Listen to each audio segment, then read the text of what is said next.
On my wedding day, my fiancé's mother did the unthinkable. She humiliated me in front of everyone, creating a deliberate scene to sabotage my marriage. But when her plan failed and I stood my ground, her face turned red with rage. Out of nowhere, she pulled out a spray bottle and unleashed it directly on my face. A spray that left me in unbearable pain. What happened next was more shocking than I could have ever imagined. It was a moment that changed everything. Hello, my name is Maya, and I am 27 years old. This is the story of how I found love, faced heartbreak, and stood up for myself in ways I never thought I could. At the time, I worked as a graphic designer in Dallas, Texas, balancing long hours at work with dreams of building a bright future. I met Ryan, a 29-year-old project manager, at a small cafe I frequented during my lunch breaks. One sunny afternoon, I was juggling a tray with my coffee and a sandwich when I accidentally bumped into him, spilling my drink on his shirt. "I'm so sorry," I said, utterly mortified. He laughed, his voice warm and kind. "It's okay. Maybe the shirt needed a little excitement." We ended up sitting at the same table, sharing a laugh about the incident. What started as a casual conversation turned into an hour-long chat about our jobs, our dreams, and even our love for hiking. Ryan was charming, intelligent, and had a kindness in his eyes that made me feel at ease. After that day, Ryan kept returning to the cafe at the same time, hoping to run into me again. Eventually, he asked me out, and I agreed, feeling butterflies in my stomach. Our first date was a casual dinner, but it was perfect. Over the next few months, our bond grew stronger. I could see a future with him, something I hadn't felt with anyone else before. After 6 wonderful months of dating, Ryan decided it was time for me to meet his mother. Although I was excited, I couldn't shake the nervousness. Ryan had always spoken highly of his mother, Elaine, but I could sense hesitation in his tone whenever the topic of me meeting her came up. The day finally arrived, and we drove to her house in a quiet, upscale neighborhood in Houston, Texas. As we pulled up to the driveway, I took a deep breath, smoothing my dress and mentally preparing myself. Elaine greeted us at the door, her sharp, discerning eyes scanning me from head to toe. She was an elegant woman in her mid-50s, with perfectly styled hair and a demeanor that exuded authority. Her polite smile didn't quite reach her eyes. "So, you're Maya," she said, her voice cool and measured. "Ryan mentioned you briefly." I smiled nervously and extended my hand. "It's nice to meet you, Mrs. Carter." Her handshake was firm but distant. "Please call me Elaine." The rest of the visit was a delicate balancing act. Elaine asked me several pointed questions about my job and my family, each one laced with subtle judgment. When I told her about my work as a graphic designer, she raised an eyebrow. A creative field," she said. "Not exactly stable, though, is it?" I felt my cheeks flush but managed to respond calmly. "It's something I'm passionate about, and I've worked hard to build my career." Ryan noticed the tension and tried to steer the conversation toward lighter topics, but Elaine's disapproval was unmistakable.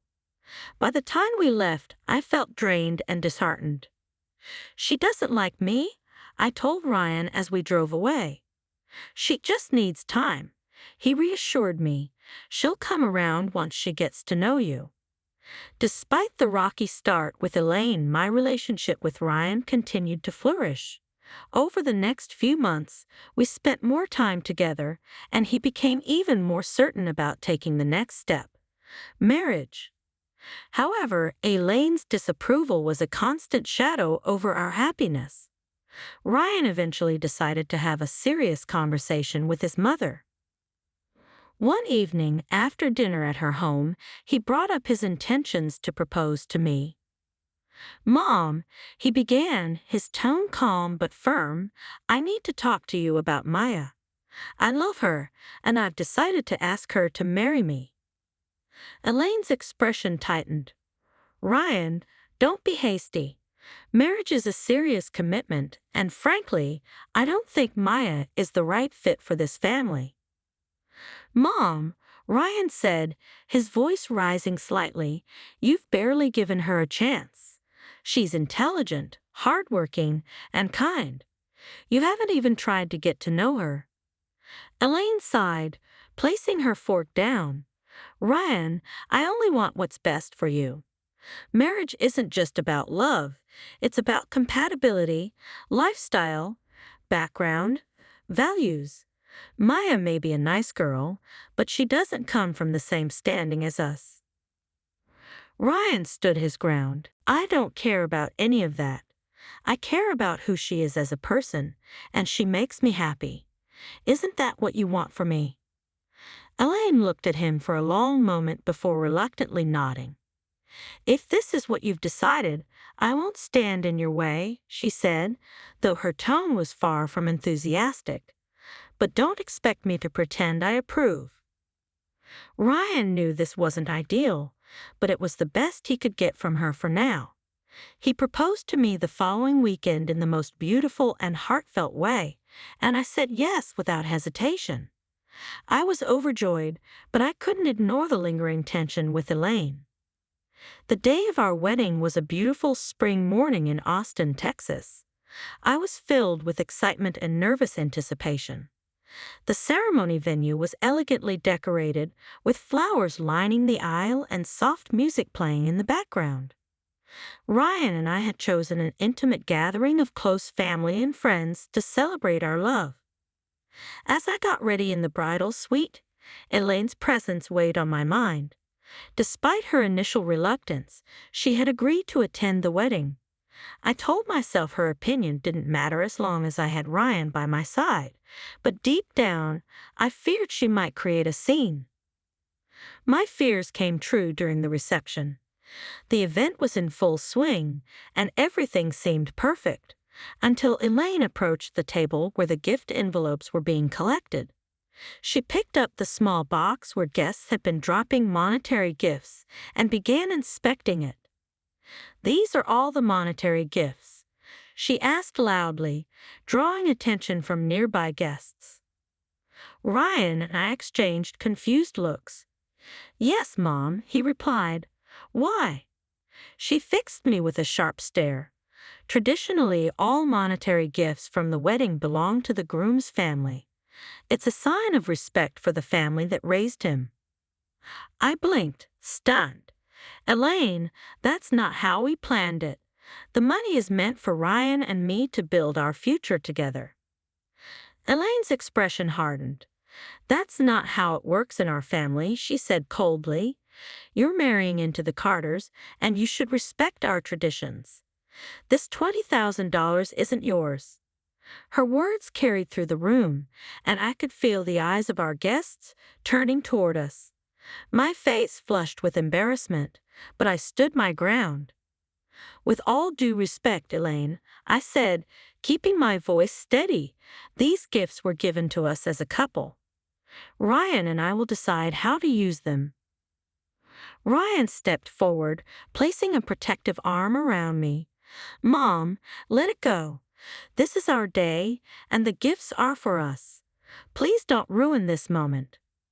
But Elaine was already fuming. Her face contorted with anger as she reached into her bag and pulled out a small spray bottle. You think you can take what's mine and walk away, she snapped. Before anyone could react, she sprayed the substance directly on my face. A sharp burning sensation spread across my cheeks and eyes. I stumbled backward, gasping in pain as my skin turned red and swollen. Tears streamed down my face as I cried out, the burning unbearable. Ryan caught me before I could fall. Maya, he shouted, panic and fury in his voice. What the hell is wrong with you, Mom? Elaine stood frozen, the spray bottle still in her hand, as gasps and murmurs filled the room. Guests rushed forward to help, but Ryan was already guiding me toward the exit. "This isn't over," Ryan said to his mother, his voice cold with anger. "You'll pay for this." Ryan rushed me to the nearest hospital, my face still burning from the spray. Tears streamed down my cheeks, and the swelling made it difficult to see clearly. I clung to his arm, my heart pounding from pain and shock. When we arrived at the hospital, the staff immediately attended to me. A nurse gently cleaned my face and applied a soothing ointment while the doctor examined the reaction. "You're experiencing a severe allergic reaction to whatever substance was sprayed on your face," the doctor explained. "We'll give you medication to reduce the swelling and manage the pain, but you'll need to rest for a few days." Ryan sat beside me, holding my hand tightly, his face a mixture of anger and worry. "Who would do this to you, Maya?" the doctor asked. "My mother-in-law," I replied, my voice hoarse. She sprayed something on my face during our wedding reception." The doctor's expression darkened. "You should report this to the authorities. This isn't just assault, it's outright cruelty." Ryan nodded firmly. "Don't worry, she won't get away with this." After ensuring I was stable, Ryan stepped out of the room to make a call. When he returned, his expression was grim but resolute. "The police are on their way," he said. "Mom has crossed a line, and she needs to be held accountable." Later that evening, 2 police officers arrived at the hospital to take my statement. I recounted the events in detail, explaining how Elaine had caused a scene over the $20,000 wedding gifts and escalated the argument by using the spray. "She brought that spray with her intentionally," I said, my voice trembling. "This wasn't an accident. It was planned." Ryan backed me up, providing his own account of the incident, as did several guests who had witnessed it. The officers assured us they would investigate and take appropriate action. "She could face charges for assault and intentional harm," one of the officers explained. "We'll also collect the spray bottle as evidence." The next morning, as I rested at home with Ryan by my side, we received a call from the police. They had already questioned Elaine, who initially tried to downplay the incident, claiming it was a misunderstanding. However, the guest testimonies and the spray bottle's contents left no doubt about her intent. Ryan's jaw tightened as he ended the call. "She's being charged, Maya. Assault with intent to harm. She'll have to face the consequences." Despite my pain, a sense of relief washed over me. Elaine's actions had caused me so much suffering, but justice was finally within reach. A week after the incident, Elaine faced her first court hearing. The evidence was overwhelming. Testimonies from guests, the spray bottle containing the allergenic substance, and medical reports documenting my injuries left no room for doubt. The judge listened to the case carefully, acknowledging the gravity of Elaine's actions. "This is not just a family dispute," the judge said sternly. "This was a calculated act meant to inflict pain and humiliation on the victim." Elaine was found guilty of assault with intent to cause bodily harm. She was sentenced to 6 months in prison and fined $110,000 for the damages. The judge also issued a restraining order prohibiting her from contacting me or attending any future family events without prior consent. As Elaine faced the consequences of her actions, I focused on healing, physically and emotionally. The swelling on my face gradually reduced, but the emotional scars took longer to mend. Ryan was my rock during this time, constantly reassuring me that none of this was my fault. "You're stronger than you think, Maya," he said one evening as we sat on the couch. "We've been through so much, but we're still standing. I'll always protect you no matter what." His unwavering support reminded me why I had fallen in love with him in the first place. Despite the chaos surrounding the wedding, Ryan and I decided to move forward with our lives. A month after Elaine's sentencing, we held a small private ceremony with only our closest friends and family. It was simple but beautiful, filled with love and joy. Everything our first wedding should have been. As we exchanged vows, I felt the sense of closure. The pain and humiliation caused by Elaine no longer defined us. We were stronger than ever, ready to start this new chapter together. Months turned into a year, and life for Ryan and me settled into a beautiful rhythm. Our small ceremony had given us the fresh start we desperately needed, and we were finally able to focus on building our future. I had even begun volunteering with an advocacy group, sharing my story to help others. For the first time in a long while, I felt truly at peace. But that peace was tested when Ryan received a letter one afternoon. He walked into the living room, the envelope in his hand, his face a mix of confusion and tension. "It's for my ma," he said, sitting down beside me. I froze. Elaine. It had been a year since her sentencing, and during that time, we had no contact with her. Her absence had allowed us to heal. But now, as I stared at the envelope in Ryan's hand, the memories came flooding back. I could still remember the sting of the spray and the humiliation. She had caused me so much pain on what should have been the happiest day of my life. "What does she want?" I asked, my voice cautious.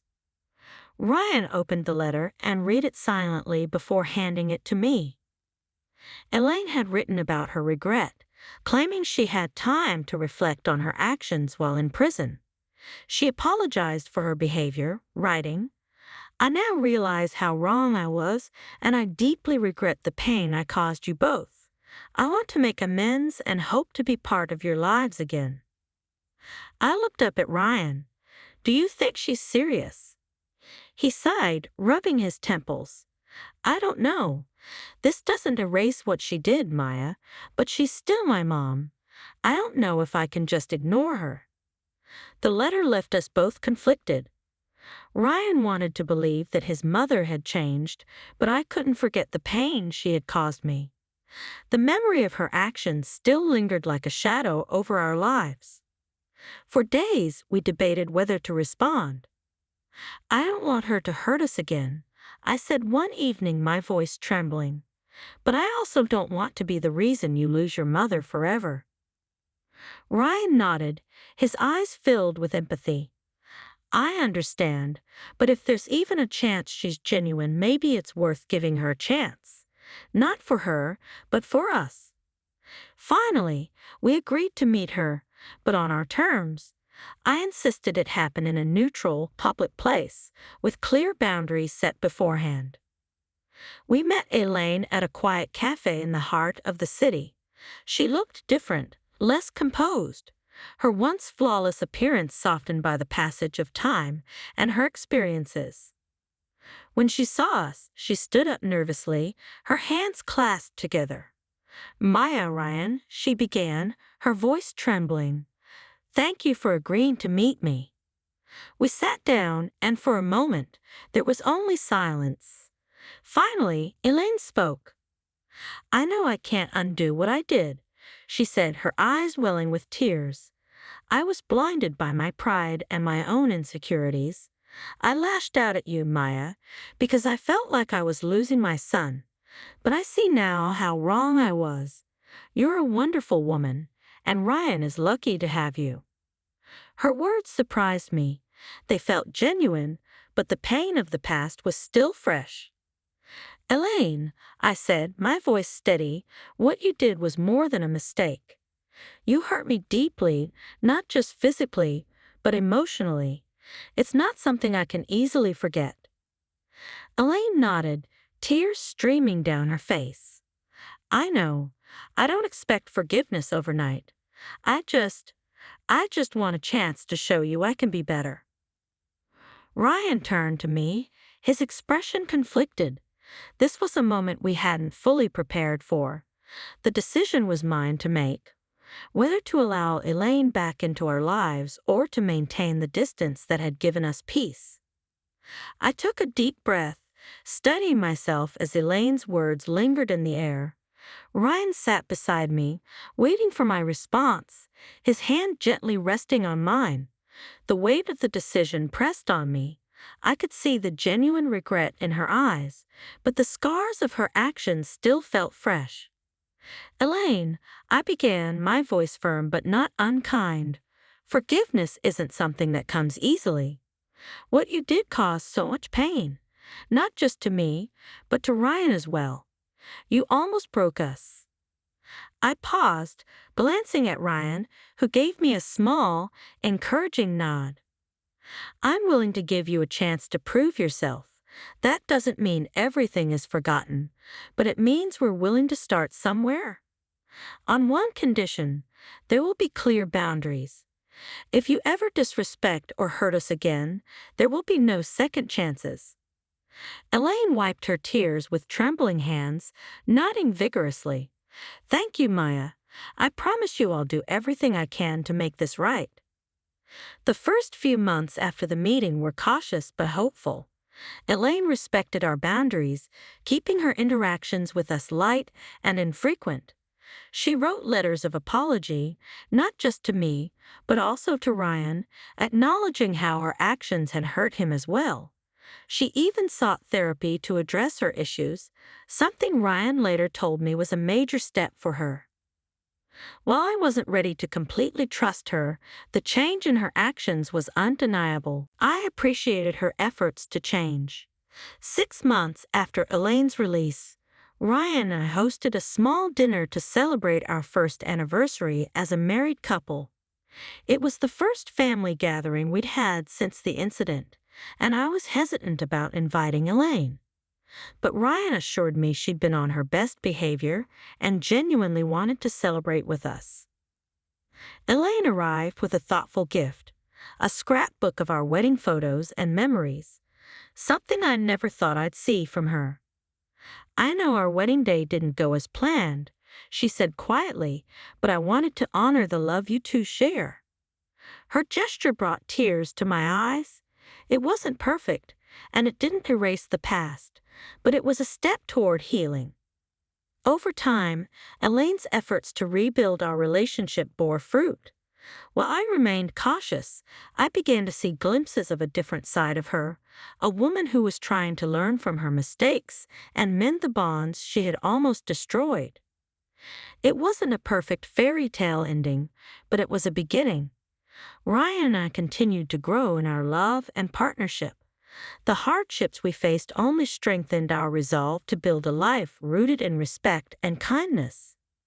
Together we learned that forgiveness doesn't mean forgetting, but finding a way to move forward without letting the past define us. Elaine's reconciliation wasn't easy, but it taught me that sometimes even the deepest wounds can heal with time, effort, and boundaries. As Ryan and I looked ahead to our future, we knew we had built something unshakable, a life filled with love, trust, and the resilience to face anything together. End of story. Thank you for reading this story. It's a journey of love, resilience, and forgiveness, showing that even in the darkest moments, there's a chance for healing and new beginnings. If you enjoyed this story, don't forget to like this video to show your support. We'd love to hear your thoughts, feedback, or similar experiences in the comments section below. Your input means so much to us. And don't forget to subscribe to our channel for more stories like this, filled with drama, lessons, and inspiration. Hit the notification bell so you never miss an update. Thank you for being part of our community.